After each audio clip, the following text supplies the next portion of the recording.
Hello friends, part 2 of a podcast on section 2.7 in the Algebra 2 book. Just want to do a few examples of these problems.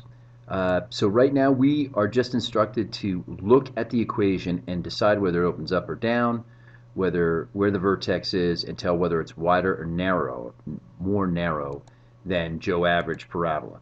So just to get into this one, because this is negative, it's going to open down. Now there's no number here, so we assume that's a 1, which means the width will be the same as Joe average. The h is a positive, the h has got to be a negative 1 because this sign is positive. So that means that the vertex of this parabola will be moving one place to the left, and there is no k, so we assume that that k is a 0, so it will be on the same y line as the vertex. So this one will be opening down, same width, one place to the left, and on the same y line as Joe average. One more, this one's going to open down because of the negative. It's going to be narrower because my slope is going to be 4 instead of 1. This is a positive 2, so the vertex is going to move 2 to the left. And because the k is positive 2, it's going to move up 2 places. So I get all that information just by looking at the equation and knowing what a, h, and k tell me. Next thing I want to be able to do is graph any of these absolute value equations. So a quick example here, notice there's no a. So that means the slope is going to be positive 1 to the right, negative 1 to the left. So all I have to do is locate the vertex, which is going to be at negative 2, positive 1. So I'm going to go from the origin, negative 2 on the x-axis, positive 1 on the y-axis. There's my vertex. And I know the slope is going to be 1. So I go up 1 and to the right 1 in both directions, up 1 and now to the left 1. So basically I'm making a mirror reflection. When we get to parabolas, this line that goes through the vertex is going to be called an axis of symmetry. And with these points drawn, you can see that I can click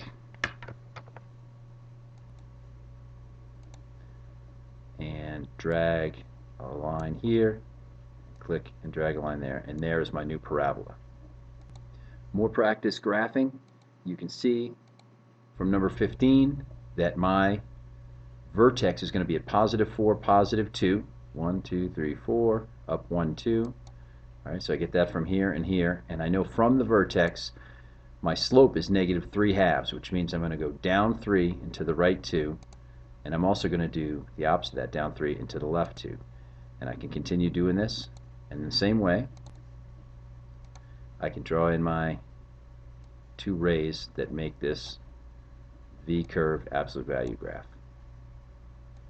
All right, last stop on this podcast is we're going to look at some absolute value graphs and write the equation. So when I look at number 17, I can see that the vertex, and actually let me start somewhere else. A good policy in any math problem is to write down what you know at the start. So because this is a V shape, I know that I'm going to have an equation in this form. It's going to be y equals, there'll be some a in front, it's going to be an absolute value of an x, and then some number inside, and then a number on the outside.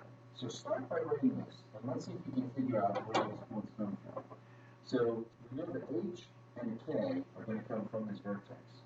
So because the general form is minus, and I go positive 2 on the x-axis, positive 2, that means I'm going to have a negative 2 right there.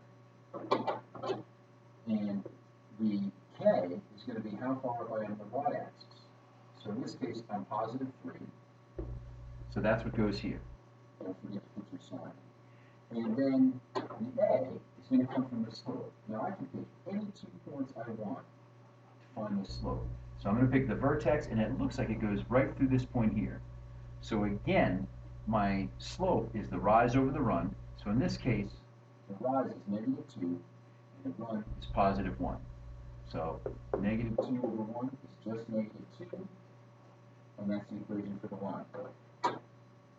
Now, pause the podcast, and you do number 16 and 18, and then when you restart it, I'll have the answers up. So pause now, and there are the answers, and I color-coded them in the same way that I did number 17, so hopefully that all makes sense. Please contact me if you have more questions. Have a good day.